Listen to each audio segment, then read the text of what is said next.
다 함께 자리에서 일어나셔서 한 목소리 봉독합니다. 시작. 내가 만일 보내기를 거절하면 내가 개구리로 너의 온 땅을 치리라. 아멘. 자, 하나님이 모세와 아론을 바로 왕궁으로 보내셨죠. 내 백성을 보내라. 그들이 나를 섬길 것이니라. 여러분, 이 10가지 재앙은요. 3 플러스 3 플러스 3 플러스 1 이렇게 되어 있어요. 3, 3, 3, 1 이런 구성으로 되어 있는데 이 3개씩 묶은 세 묶음 더하기 1이에요. 이 마지막 재앙 장자 재앙 이렇게 되어 있어요. 셋 장자 재앙 이렇게 되어 있어요. 그래서 이 각 묶음을 보면은 첫 번째는 강가에서 바로를 만나서 경고합니다. 그다음 두 번째는 왕궁에서 바로에게 경고하고 세 번째는 경고 없이 재앙이 진행됩니다. 이 똑같은 패턴으로 되어 있어요. 그래서 1, 2, 3, 4, 5, 6, 6, 7, 8 이렇게 7, 8, 9 1, 2, 3, 4, 5, 6, 7, 8, 9 그렇게 되어 있어요. 그래서 1, 4, 7은 강가에서 2, 5, 8은 왕궁에서 3, 6, 9는 경고 없이 이렇게 이제 재앙이 이루어지는 모습으로 되고 마지막에 장자 재앙이 이루어집니다. 재앙이 점점 가까이 깊숙이 들어오고 있는 것이죠. 재앙이 더해갈수록 정도도 심해지지만은 재앙의 체감거리도 점점 가까워지고 있는 것이요. 점점 더 크고 무서운 재앙이 가까이 오고 있다는 것을 보여주는 것이죠. 하나님의 말씀은 동일합니다. 내 백성 보내라. 그들이 나를 섬길 것이라. 하나님을 섬기고 예배하는 백성이 되는 것 불변의 출애굽 목적입니다. 자, 만약 거절하면은 내가 개구리로 너의 온 땅을 치리라 그랬습니다. 직역하면은요, 내가 개구리로 너의 온 땅에 형벌의 폭풍을 일으키리라 이런 뜻이에요. 무서운 형벌이 시작될 것이다. 하나님은 너의 온 땅에 내가 개구리를 보내겠다 이렇게 말씀하세요. 바로는 정말 애굽 땅을 자기 땅으로 생각하고 있거든요. 너의 온 땅에 내가 형벌의 폭풍이 몰아치게 할 것이다. 그런데 그 형벌이 개구리라는 것이에요. 여러분, 개구리 형벌이 뭐 무서워봤자지 아니었어요. 막상 닥친 개구리 형벌이란 건 어떤 것이었습니까? 개구리가 과대 번식하고 땅 위로 올라오는데요. 여러분 오늘 3절 4절 보면요. 개구리가 10곳에 침범했다. 이제 이렇게 기록하고 있어요. 내 궁과 왕궁이죠. 내 침실과 내 침상과 이 바로의 영역이에요. 내 궁과 너의 침실과 너의 침상. 그 다음에 내 신하의 집과 백성들의 집. 궁궐뿐만 아니라 신하들의 집, 백성들의 집. 모든 집이 그 대상이 될 것입니다. 그 다음에 내 화덕과 내 떡반죽 그릇이라 그랬어요. 이 음식 먹는 이것 가장 청결해야 되고 가장 안전해야 되는 그 공간 거기에도 개구리가 들어갈 것이며 너와 내 백성과 내 모든 신하에게 기어오를 것이다. 애굽에 있는 모든 사람들 바로를 포함해서 모든 신하들 모든 백성들 예외 없다는 것이요. 여러분 이 10이라는 숫자가 성경에서 주는 의미가 있잖아요. 모든 완전한 모든 영역에 개구리가 침투해 들어간다는 것이요. 네가 잠자고 생활하는 공간, 네가 먹고 마시는 공간, 너의 애굽에 있는 모든 사람들, 모든 공간, 모든 장소, 모든 사람에게 개구리가 기어오를 것이다. 정말 애굽 온 땅에 개구리가 가득하게 되었다는 것이에요. 그럼 첫 번째 재앙은 나일강에서 손쉽게 마실 물을 얻을 수 있었던 평소와 달리 강 주변에서 우물을 새로 파야 되는 커다란 불편을 초래했죠. 수많은 물고기가 폐사하고 악취가 진동했습니다. 하지만 첫 번째 재앙은 지표수에 국한된 재앙이었죠. 이 우물을 파면 먹을 수 있는 물이 나왔습니다. 생수가 나왔다는 것이요. 이 두 번째 재앙도 아직은 생명을 위협하거나 하지는 않지만은 훨씬 더 큰 불편함을 가져다 주었다는 것이요. 물을 구하러 좀 더 많은 수고를 해야 했던 첫 번째 재앙에 비해서 두 번째 재앙은 내가 사는 모든 공간에 불편한 동물들이 들끓는 것이요. 특별히 침실, 주방, 가장 보호받아야 되고 안전해야 할 공간까지, 가장 행적이어야 할 공간까지 개구리가 침범했다는 것이에요. 어땠을까요, 여러분? 혹시 동남아 여행 가셔서 벽에 도마뱀 한 마리만 있어도 어떻게 막 애들이 소리 지르고 난리거든요. 자는데 도마뱀이 기어온다고 그래요. 상상만 해도. 근데 이 개구리 수백 마리, 수천 마리가 몸을 기어오르는 것이에요. 상상만 해도 정말 징그럽고 소름 끼치는 그런 일이죠. 개구리가 사실상 아무런 제약 없이 모든 곳에 침투하는 것이요. 중요한 것은 바로도 예외가 아니었다는 것이요. 바로의 궁에, 침실에, 침대에 개구리가 개굴거렸어요. 여러분, 첫 번째 재앙에서 사실상 바로는 예외였을 것이에요. 종들이 물을 가져다 주었을 것이에요. 바로가 느낀 불편함이래야 아침에 나일강의 전기를 받고 목욕을 못하는 정도, 일주일 동안 그 정도 불편이었을 것이에요. 그러나 이제부터는요, 바로도 모든 백성과 마찬가지로 개구리로 인해 혐오와 불편을 겪을 것입니다. 바로와 신하들, 백성들 누구도 이 재앙에서 예외가 아닐 것이에요. 여러분, 기록에 따르면 당시 이집트인들은 신발을 신지 않고 지냈어요. 실내에서. 동양 문화인 것이죠. 맨발로 이 개구리를 밟았을 때, 개구리가 침대 위에 뛰어올랐다, 몸에 기어올랐다 그랬는데, 자다 몸을 뒤척이다 개구리를 깔아뭉갰을 때, 반죽 그릇, 화덕에 음식을 먹으려고 하다가, 음식을 준비하려고 하다가 거기서 개구리를 발견했을 때 얼마나 놀라고 혐오스러웠을까요? 애굽 온 땅 구석구석까지 침투한 개구리, 사실은 개구리를 앞세운 여호와가 침투한 것이죠. 너의 온 땅이라 했지만은 사실 이 온 땅은 여호와의 땅인 것이요. 여호와가 지으신 여호와의 공간이다. 하나님이 모든 공간의 주인이시고 모든 장소를 지배하신다는 것이요.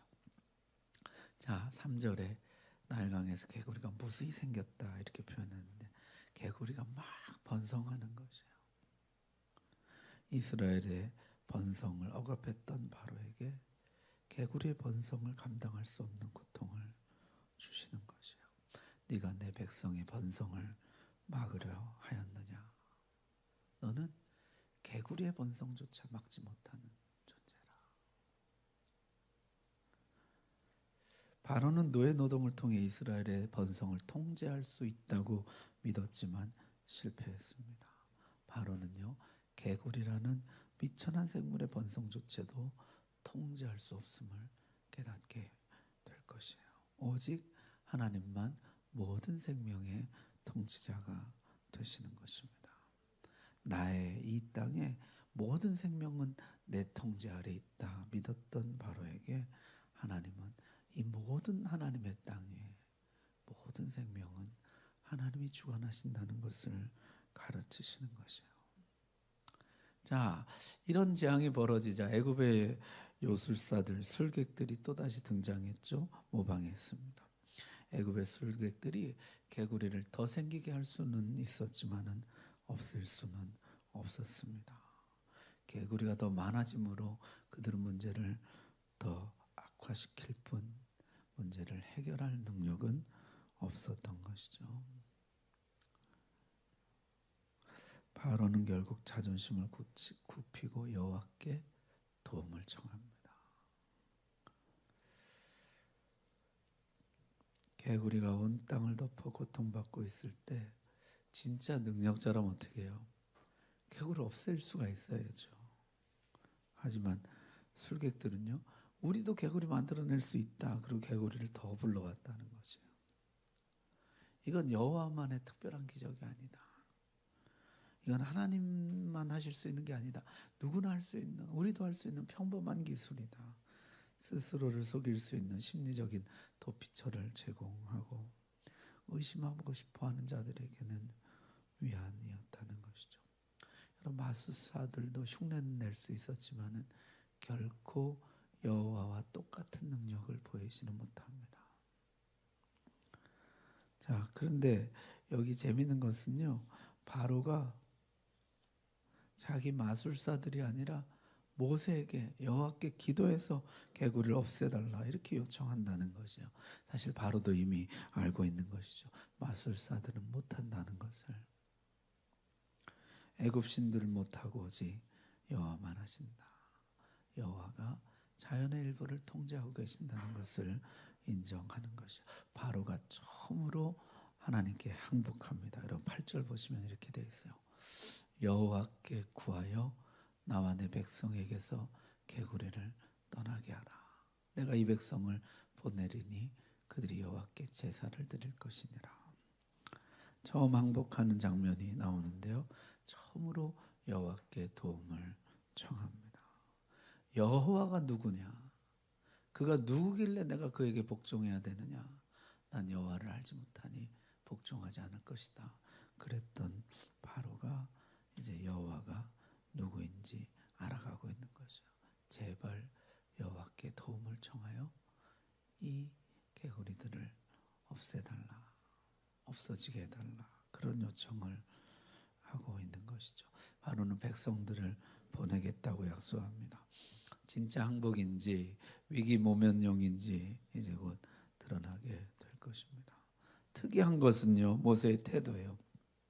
자, 바로가 이렇게 나오면 야, 바로가 항복을 하다니 이제 됐다. 이제 재앙 2개 했잖아요. 2번째인데 이제 그 초장인데 시작하자마자 바로가 항복하니까 굉장히 기분도 좋고 뭐 하여튼 그랬을 것 같은데 이제 됐다 그랬을 것 같은데요.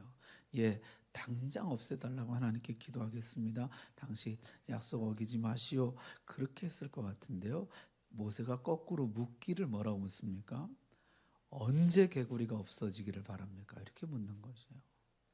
언제 없어지라고 기도하면 되겠습니까? 이렇게 묻는 것이요. 바로도 여호와를 알아가고 있지만 모세도 여호와를 알아가고 있는 것이에요. 하나님이 그렇게 하실 수 있다는 사실을 믿는 것이에요. 하나님이 모든 시간을 통제하시고 때를 주관하시고 하나님이 정한 때에 개구리가 없어질 것이다.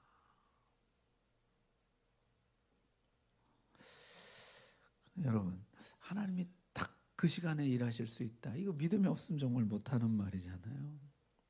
어떤 신학자는요, 한수 위인자의 고전적인 사례라. 가장 오래된 예라는 거. 한수 위인 사람이 보이는. 네가 정해봐. 그때 해줄게. 이렇게 말하고 있는 것이에요. 네가 원하는데 아무 때나 정해. 그때 하나님이 없애줄 거야. 하나님 그렇게 하실 수 있다 이렇게 믿었다는 것이죠. 한수 위인 하나님이 얼마든지 원하는 시간에 역사하실 수 있다. 그랬더니 바로도 대단합니다. 지금 당장 없애주시오 할 것 같은데 바로가 뭐라 그래요? 내일 없애라는 것이에요. 내일. 여러분, 이 성가신 존재들을 하루라도 빨리 치워버리고 싶지 않았을까요? 이 개구리 떼와 하루를 더 지내는 고통을 감내하더라도 이 재앙이 정말 여호와가 내린 재앙인지 자연적인 현상인지 우연인지 확인해야겠다는 것이에요. 여러분, 어쩌면은 이게 우리와 닮은 모습이 아닐까요? 이게 진짜 하나님의 경고인지 우연인지 자연적인 현상인지 확인해야겠다는 것이에요. 하루 불편을 감내하더라도 조금 내가 더 불편하더라도 내가 확인해 봐야 되겠다는 것이에요. 그러나 확인한 후에도 바로는 믿지 않습니다. 믿고 싶어서 이러는 것이 아니라 믿고 싶지 않아서 이러는 것이거든요. 오늘이라도 개구리들이 없어져서 내일이 되기 전에 오늘이라도 없어져서 그저 이것이 우연일 뿐이었다고, 그저 자연현상일 뿐이었다고 믿고 싶은 것이에요. 내일 없애달라. 이 마지막 도박을 하는 것이죠. 우리도 그와 같아요. 조금 더 지켜보고 이게 진짜 하나님의 경고인지 우연인지 최종 확인하고 항복을 내일로 또 미루는 것이에요.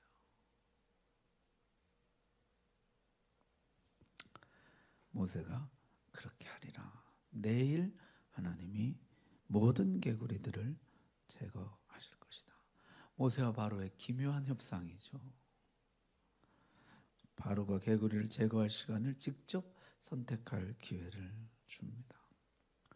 애굽 왕 바로에게 시간 결정권을 준 것은 모세의 자신감이죠. 하나님을 신뢰하는 데서 나오는 자신감. 우리 하나님은 그렇게 하실 수 있다는. 자, 그런데 여기에 감동적인 지점이 있어요. 9절에 보니까 모세가 바로에게 이르되 내가 왕과 왕의 신하와 왕의 백성을 위하여 언제 없어지도록 간구하게 하는 게 좋을지 나에게 말해 주십시오. 그런 이야기를 하면서 내가 왕과 왕의 신하와 왕의 백성을 위해서 기도하겠다, 이런 이야기를 하고 있어요. 원수를 위한 기도라 그럴까요? 지금 대적자를 위한 기도라 그럴까요? 그러면서 내가 기도해서 왕에게 우리 하나님 여호와와 같은 이가 없는 줄을 알게 하리라. 그 기도 내용은 하나님, 저들이 하나님 같은 분이 세상에 없다는 것을 알게 해주십시오. 저들이 하나님을 알게 해주십시오. 그런 기도라는 것이에요. 하나님이 모든 땅을 주장하시고 모든 시간을 주장하시는 것을 저들이 알게 해주십시오. 우리가 흔히 기도 전도라고 부르는 것이죠. 하나님, 그가 하나님을 알게 해주십시오. 기도를 통해 하나님의 살아계심을 보이는 것이요. 자, 모세는 합의한 대로 기도했습니다.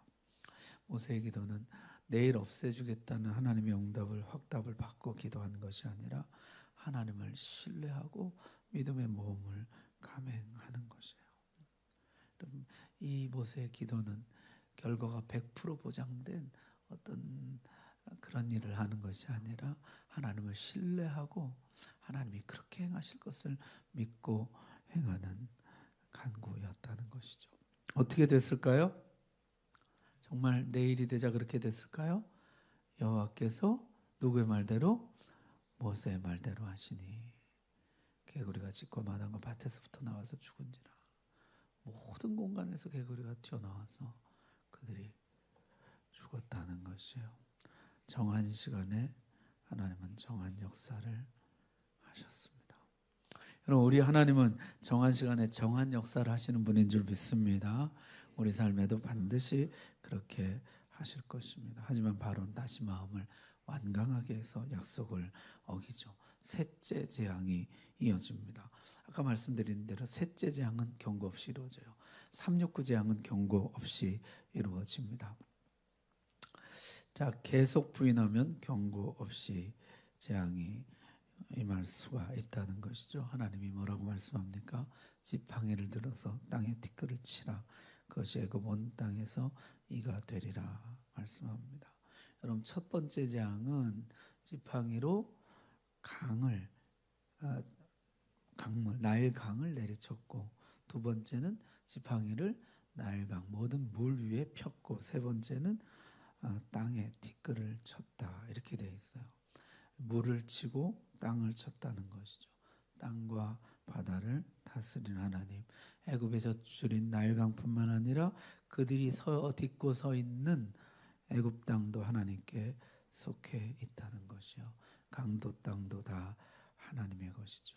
모든 땅 하나님의 것이고 모든 시간 하나님의 것이라는 거예요. 여러분, 네덜란드 신학자 중에 아브라함 카이퍼라는 사람이 있습니다. 이 사람이 영역 주권이라는 아주 유명한 이야기를 했는데, 우리 인간 삶의 모든 영역에서 만유의 주제이신 그리스도께서 내 것이다 라고 외치지 않는 영역은 한치도 없습니다. 우리 모든 삶의 영역, 내가 발을 딛고 서 있는 이 땅, 내가 살아가는 이 모든 시간, 만유의 주제이신 그리스도께서 내 것이다라고 외치지 않으시는 영역은 단 한치도 없습니다. 내 삶의 모든 영역, 모든 공간, 모든 시간 한치도 하나님의 것이 아닌 것이 없다는 것이야. 그러나 바로는 자기에게 속한 모든 땅은 내 것이다 생각했고, 모든 생명은 자신이 통제하고 모든 시간 자신이 지배한다고 믿었다는 것이요. 여호와가 누구인지를 네가 알게 될 것이다. 여호와가 그 모든 영역에 주권을 행사하는 하나님이신 것을 내가 알게 될 것이다 하신 것이죠. 자, 그러면 여러분은 어떻습니까? 내 삶의 모든 공간, 모든 시간 하나님의 땅이요 하나님의 시간이라고 믿으십니까? 여러분이 하루 중 가장 오래 머무는 시간 어디예요? 사무실이에요? 집이에요? 그 공간이 하나님께 속한 하나님의 나라인 것을 여러분은 믿으세요? 여러분이 가장 많은 시간을 보내는 그것이 사무실이건 집이건 자동차 안이건 그것이 하나님께 속한 공간이라고 나는 믿고 있는가?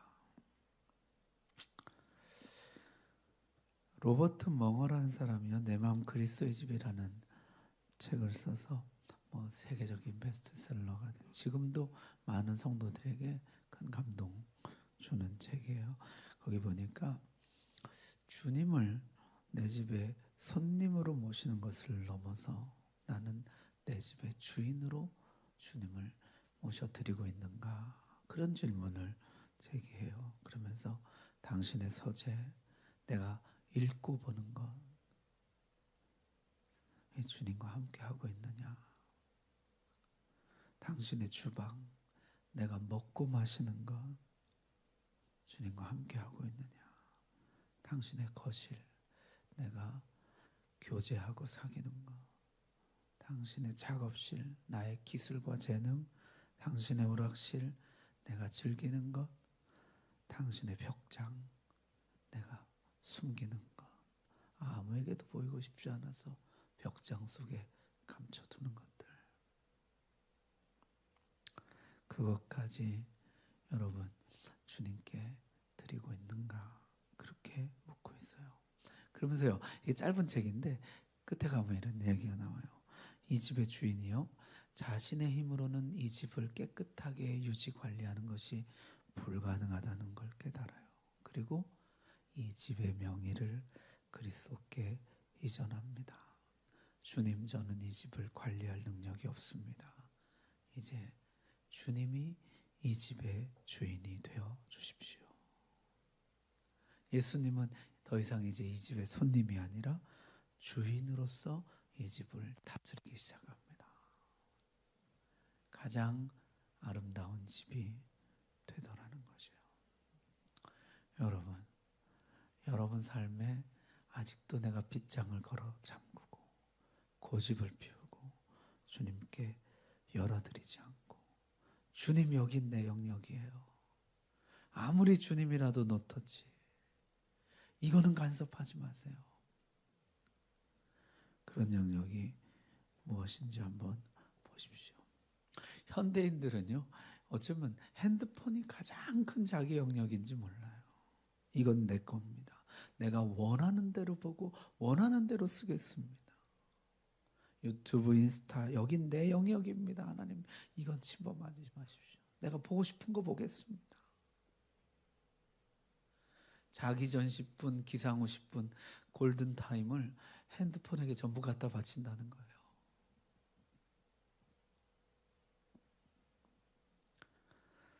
과식, 폭식, 내가 음식을 섭취하는 습관, 무절제한 소비 생활, 이건 내 영역입니다. 하나님 이거는 터치하지 마십시오.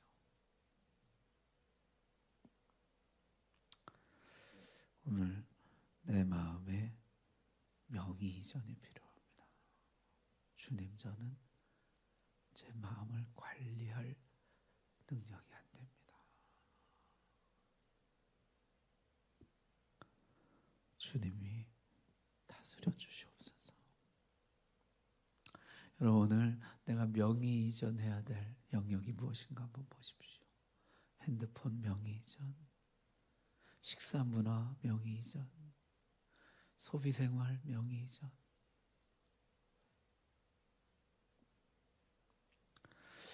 이 거룩한 명의 이전이 우리 삶에 일어나기를 바랍니다.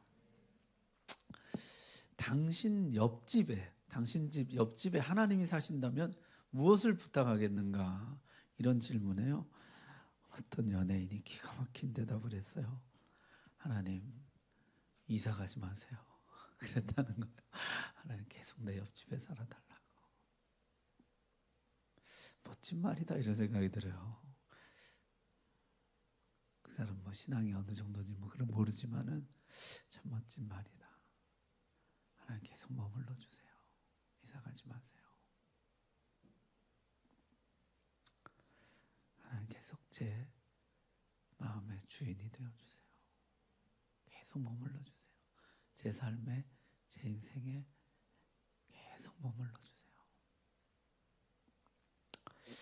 자, 땅의 모든 티끌, 지팡이로 땅의 티끌을 치자 모든 티끌이 이가 되어서 날아들었습니다. 개구리 재앙과 유사한 측면이 있죠. 특정 생물의 과잉 번식을 통해서 사람들을 힘들게 하고 성가시게 하고 짜증나게 하고, 그렇지만 아직 심각한 피해를 일으키지는 않는 그 정도이죠. 뭐 물고 가렵고 그 정도, 불편하고 이 정도잖아요. 이라고 번역했지만요, 이게 날개 2개 달린 거의 모든 무는 곤충을 가리키는 단어예요. 그래서 오히려 학자들은 이라고 번역했지만, 우리 성경은 이라고 번역했지만 이보다는 모기에 가깝다 이렇게 생각합니다.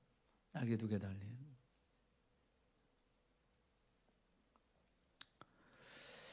자, 요술사들도 모방하지만 실패하죠. 그들이 자기 입으로 고백하기를 이는 하나님의 권능입니다. 전문가들의 항복 선언이 있었습니다. 이것은 인간이 부리는 요술이 아닙니다. 이거는 인간의 손으로 할 수 있는 일들이 아닙니다. 이것은 하나님의 손가락입니다. 하나님의 손이 하시는 일입니다. 그들이 그렇게 이야기했다는 것이요. 요술사들은 한계에 부딪힙니다. 온 천하에 여호와와 같은 이가 없는 것이죠. 요술사들은 이제 이후로는요, 다시는 여호와와 경쟁하려고 들지 않습니다. 요술사들은 이제 거의 사라지는데, 이 뒤에 가면 자신들도 악성 종기에 걸려서 고생하는 장면이 잠깐 나오고 아주 사라집니다. 요술사들은 이제 완전히 무의미한 존재가 되고 마는 것이죠. 하나님의 역사를 모방할 수는 있지만 결코 동등하게 행할 수 없습니다. 요술사들은 하나님의 권능을 인정하고 항복한 반면에, 그러나 바로는 마음을 더욱 완고하게 하고 거역하더라는 것이요. 재앙이 계속됩니다. 자, 정리해 보겠습니다. 하나님 바로에게 내가 너의 땅에 너의 시간에 들어가리라 하셨습니다. 모든 땅이 나에게 속했고 모든 시간이 나에게 속했음을 볼 것이다. 너의 온 땅은 나의 집이며 너의 모든 시간은 나의 때인 것을 내가 보게 될 것이다. 모든 영역의 주권이 나에게 있음을 내가 알게 될 것이다. 하나님 그렇게 말씀하셨어요. 여러분, 만약 오늘 하나님이 내 삶에 침투해 오신다면은 하나님이 들어오지 못하실 공간이 있을까요? 하나님 마음대로 하지 못하실 시간이 있으실까요? 내 모든 공간, 내 모든 시간이 하나님의 것임을 알아야 합니다. 이 모든 것이 하나님의 것이요. 돌아가셨는데 이효령 교수님이 돌아가실 때 거의 이제 병색이 완연했는데 그 마지막에 이런 말을 남긴 것이 영상에 남아 있더라고요. 영상을 잠깐 보고 말씀을 마치도록 하겠습니다.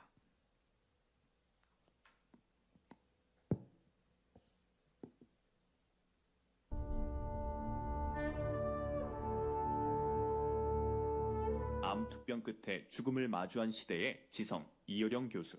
그는 마지막 순간 우리에게 뜻밖의 질문을 던졌습니다. 당신은 지금 당신의 것이라고 믿는 것을 정말 소유하고 있습니까? 그는 평생 쌓은 지성이 제 것이 아님을 깨달았다고 말합니다. 내 것인 줄 알았는데 모든 것이 빌려온 것이었습니다. 지성도 명예도 심지어 내 몸조차도 세상으로부터 잠시 빌린 선물이었죠. 그는 죽음을 어둠이 아닌 원래 있던 집으로 돌아가는 것이라 불렀습니다. 빌려온 모든 것을 주인에게 되돌려주는 과정일 뿐이라고요. 인생은 짧은 소풍이었습니다. 소풍 끝에 남는 건 집으로 돌아가는 기쁨뿐입니다.